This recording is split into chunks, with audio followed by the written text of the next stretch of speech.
Hi, this is Ritik Sir, your biology SME. Welcome to the MEMONEET all. Hey, hi, this is Ritik Sir, your biology SME, and welcome to the MEMONEET. In the last video lecture, we actually had a discussion on epidermal tissue system, right? So, what is epidermal tissue system? And detailedly, we have also described the different, structures, different types of tissues that comes under this epidermal tissue system, and their structure, their major function. Then we had also solved some questions, right? So this video, we will be discussing on what? The ground tissue system and the vascular tissue system. What is ground tissue system and what is vascular tissue system? We'll try to understand them in a very simplest way. So first thing is the ground tissue system.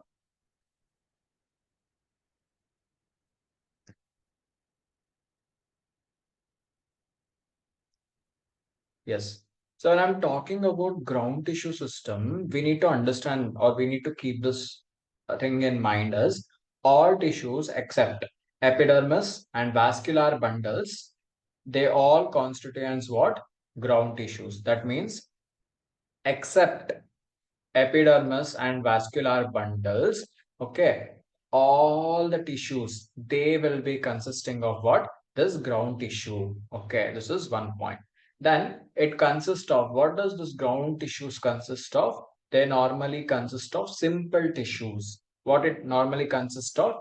It normally consists of simple tissues, okay, such as parenchyma, collenchyma, and sclerenchyma cells, as well as these are very simple tissues. They will be consisting of what? Parenchyma, collenchyma, and sclerenchyma. And these parenchyma cells, right, or parenchymatous cells, they are usually present in the cortex region, pericell region, pith region, and medullary rays, okay, of this primary stem and root region. So especially this parenchymatous cells are usually present where? They're present in the cortex region, pericell, pit, and medullary rays in the primary stem and root part. Okay, this is another point.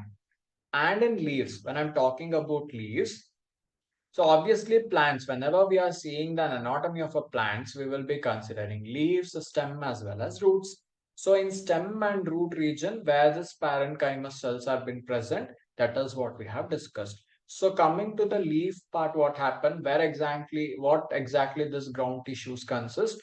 It consists of thin walled chloroplast. What it actually consists of? It consists of thin walled chloroplast containing cells and is actually called as mesophile. Okay, so in leaves, the ground tissue consists of thin-walled chloroplast containing a cell, and it is actually called as what?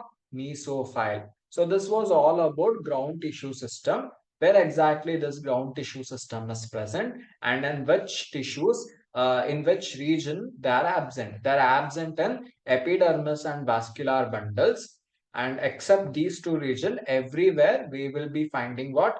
Ground tissues. This is simple. Then it consists of what? Simple tissues such as parenchyma, collenchyma, and sclerenchyma. It is very important to remember. And this parenchyma cells or parenchymatous cells are usually present in the cortex, pericell, pith, and medullary rays or medullary region, especially in the primary root and primary stem region. Whereas in leaves, what happens is ground tissues consist of thin-walled chloroplast containing cells, which is actually called as mesophile cells. So now it is very clear to you all. So we are very clear with ground tissue system. No more doubts with it. Good. So then I'll move to the next topic. So the next part is vascular tissue system.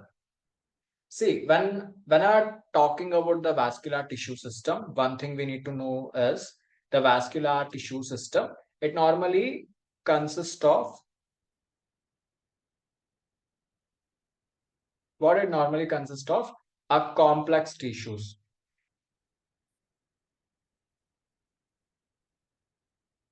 Okay, So complex tissues, it consists of xylem and it also consists of phloem. Okay, this is very important thing. So the vascular tissue system, it normally consists of what? It consists of xylem and it consists of phloem. So this xylem and phloem, okay, the xylem and the phloem together they constituents what? They constituents vascular bundles. Vascular bundles. So can you see here together this one I've been talking, right? So together xylem and phloem together that actually constituents what? They actually constituents together they actually shows what forms a vascular bundle, right? So now what happens if I need to concentrate on two different stems? Okay, one is I'll be concentrating on dicotyledons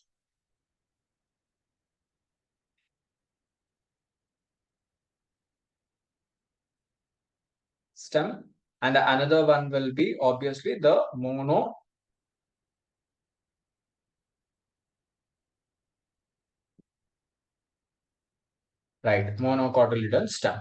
So I'll be seeing how exactly there is a differences in the arrangement of xylem and phloem in these two stem. Okay,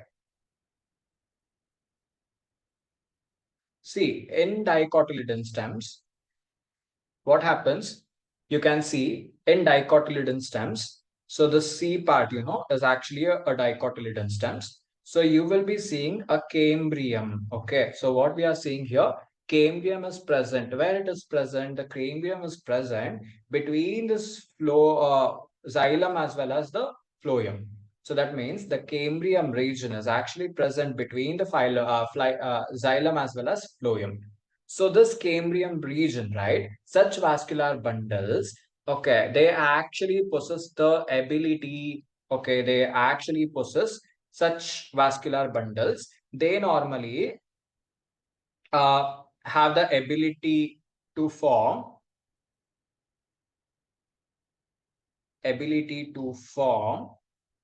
what? Secondary xylem and phloem tissues. Okay, and hence they are actually open vascular tissues. This is one point. Hence they are called as, hence they are what? Open vascular tissues. Okay, so there is two types of tissues. One is open vascular tissues, closed vascular tissues. See, if there is any cambrium is present between the phylum as well as the xylem and as well as the phloem. So what happens? So it has the ability to form a secondary xylem as well as the phloem tissues. So hence they are an open vascular tissues. That is what we say. Whereas in monocot, what happens? So we don't see the cambrium in between the phloem as well as xylem. So that means in between phloem as well as xylem, there is no presence of cambrium, right? So in monocot, so that means it is the cambrium is completely what? Absent.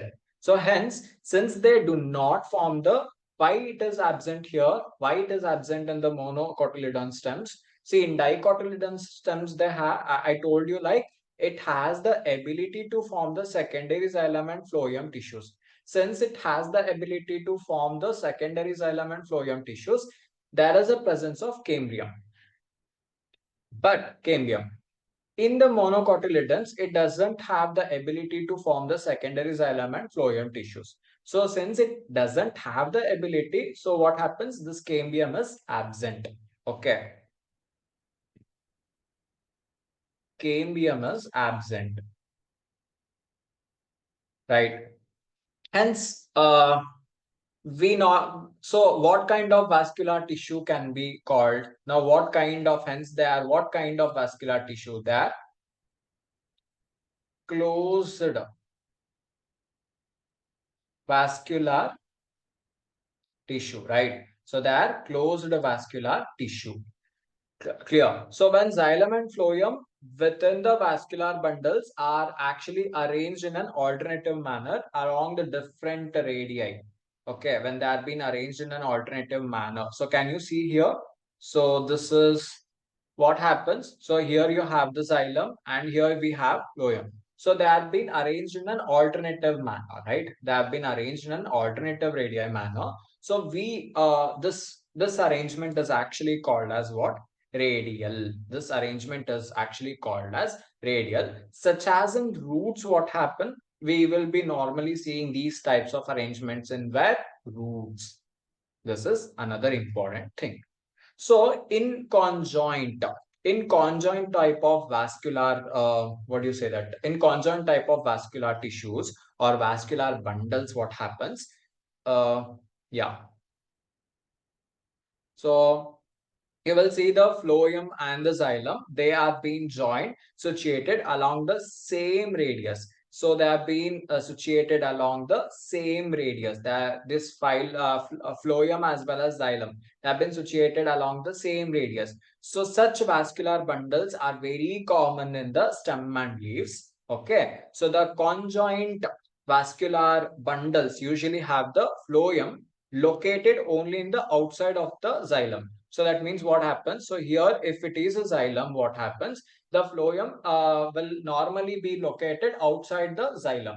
So outer part of the xylem. So here, if it is the xylem, so above the xylem, that is outer part of the xylem, what we are seeing, we are actually seeing the location of this phloem. Okay. So that is, and this is very normal in all the stem region of the plant.